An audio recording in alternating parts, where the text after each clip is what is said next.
Hello beauty people, welcome back to this video.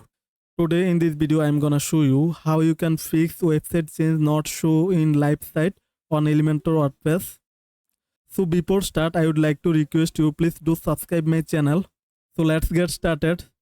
So when you working on Elementor project then you may face this type of issues. So here you can see this is a button I have designed but it's not showing on live. So when I go to preview and here you can see the button is not showing.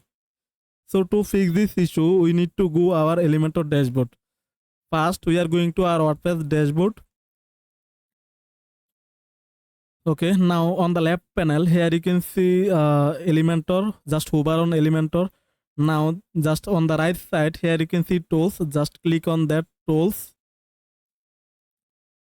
Now here you will see this type of option. So now you need to click on regenerate CSS file. Just click on that. And next on synchronize the library, just click on that. After that just click on save change. So that's it. Now just check your site. Now it will be fixed.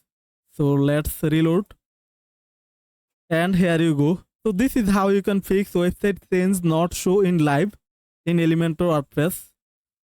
Thanks for watching. If this video helped you, please do subscribe and hit the like button. See you in the next video.